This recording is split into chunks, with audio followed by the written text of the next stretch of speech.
welcome the Premier and Finance Minister, the Honourable Paula Cox, members of Parliament, Cabinet members, and members of the Opposition. And of course, I'd like to welcome the Chamber members and guests today.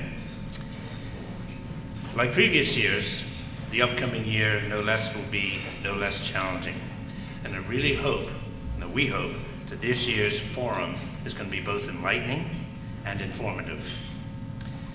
Before I introduce Joanne McPhee, our Executive Vice President, to outline today's proceedings, I'd like to first thank our sponsors, PricewaterhouseCoopers.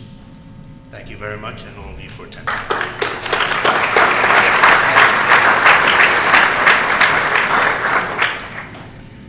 Today's proceedings, as you know, is somewhat different than in the past. We have a very esteemed panel and moderator. Our panel in the Chairman of our Economics Division, Peter Everson, who's also CEO of PE Consultants, and Wayne Keynes, CEO of Digicel, who will be ably moderated by Caroline Folger, partner with PricewaterhouseCoopers.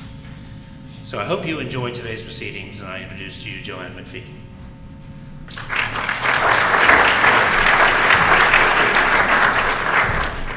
Good morning again, ladies and gentlemen. It's a pleasure to see so many of you with us this morning, which obviously speaks to the issues at hand. So without further ado, I would actually like to invite our panelists to the podium. Madam Premier, Mr. Peter Everson, Mr. Wayne Keynes,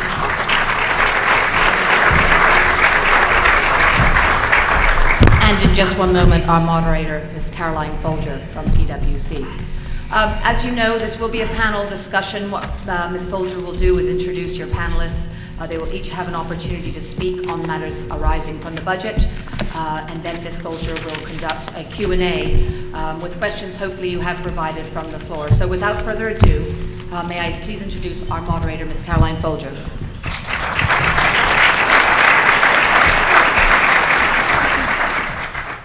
Good morning, everyone. Good morning. Can everyone hear me at the back? Yep, good. Okay. I was actually going to introduce my panelists, but Joanna's done a sterling job of that. So in the interest of time, we'll move right along here. We purposely have several different disciplines on the panel. Obviously, Madam Premier, to all roads lead to and from, and then Wayne Keynes, who's focusing primarily on the local business sector, and then Peter Everson, who also has an economics background.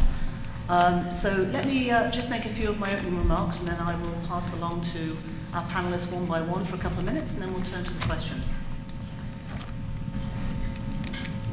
Bermuda, as we know, is facing significant economic challenges and significant social challenges, but the budget is just one platform to help us navigate our way through that. In my opening remarks, I wanted to try and pick up a couple of different themes as well as the economic side of the budget. Lots of people have good ideas, lots of people in the community. We heard in the budget speech that this year the government had opened up the open budgeting to get ideas from the community, and several good ideas have been forthcoming. However, I know that with the intelligentsia in this room, there's a lot of good ideas that probably haven't been forthcoming yet. So I wanted to encourage people as part of this discussion this morning to focus on the positives and what we can all do. This is a time of doing more with less, as you know, but it's actually a time of doing a lot more with a lot less. And everyone's good ideas are going to play a part in that. So please feel free to bring them forward. The Bermuda of the past cannot be the same as the Bermuda of the future. We have been guilty, I think, of trading too much on a successful past. Bermuda's had a wonderful run of international business. It's obviously had a great past history in tourism, but the future world is a different place. The global economy moves faster every day, and changes are evolving all the time. We have competition from everywhere, some of it not as polite as it used to be, and emerging economies which are focusing on competition and competitiveness to a way they never have done before. So we cannot say Bermuda used to be wonderful and therefore let's go back to what we were doing before, because that is no longer going to be the answer. We have to think about what we do differently to compete in this new world where we have much stronger competitors and much more of a global platform on which to play. Bermuda's always been special, however. So one thing we need to do is put our personal and corporate passion behind that word and how special Bermuda is. We're very lucky. We have ambassadors all around us. We have ambassadors in this room. Bermudians are some of the biggest travelers in the world. Everyone uses the internet, and we've got our international business players here who compete on a world stage. So let's all of us get behind the message that Bermuda is special. But what we have to think about is what makes it special today. What makes it special today is not the same thing that made it special 10 or 20 years ago. So let's think about what is our value proposition? Why do people care about us, and what are we offering to them? Secondly, let's look at social partnerships a bit. I think in the budget there was mentioned a couple of social partnerships where various companies had been doing things for the community. I believe Catlin Insurance was sponsoring the football team, and Ironshore was sponsoring Sandy's 360. But sponsorships and social impact actions come in all sorts of forms. Some of them are large like that, and some of them are not as large. Some of them are just volunteering and mentoring. If we take my firm, PwC, we're well known for training chartered accountants, and I know we have some of our well-regarded competitors in the room as well who do the same thing. However, not everyone can or does want to be a chartered accountant. But we have lots of skills we can share with the community. We can share mentoring, we can share coaching, we can share writing skills, basic bookkeeping, basic numeracy, how to conduct meetings, dress code, business attire, business behavior, all those sorts of things.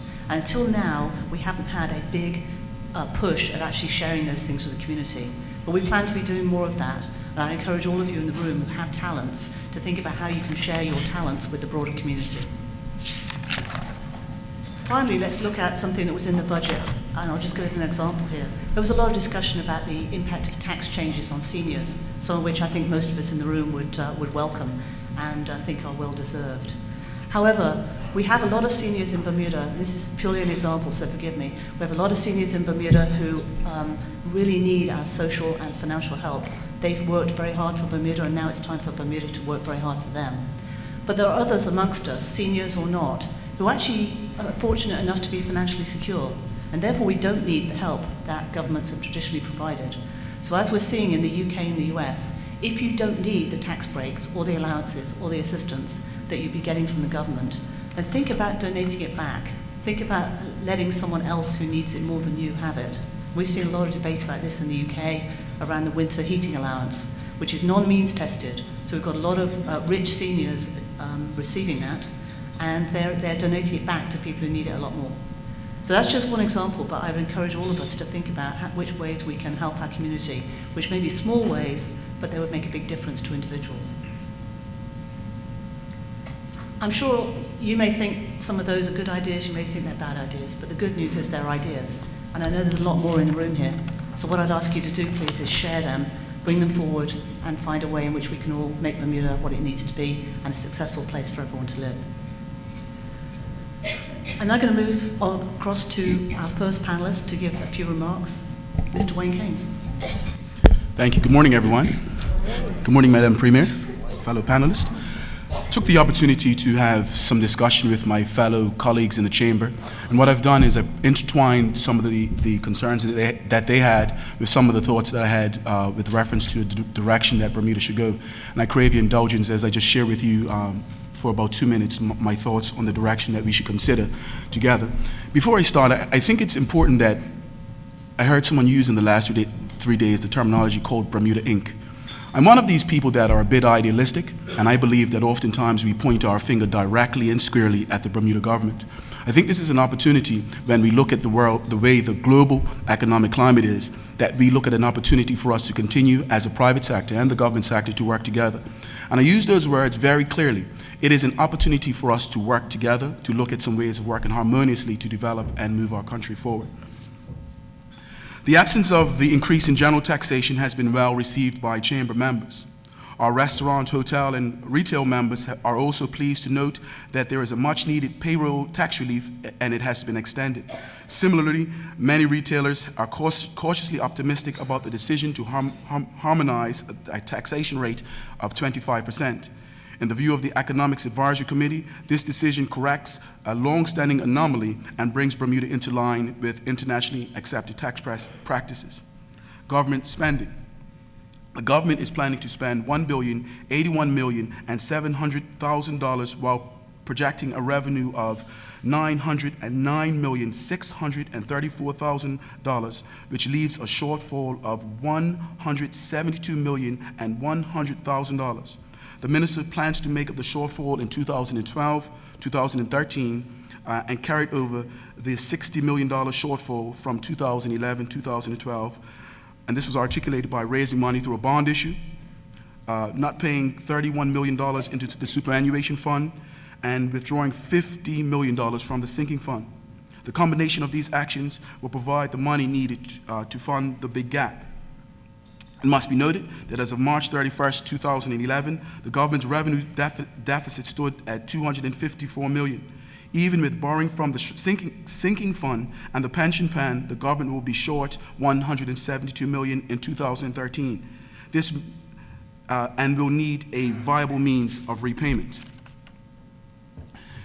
There has to be a clear plan to reduce spending, to cut costs, and a robust avant-garde roadmap to increase revenue.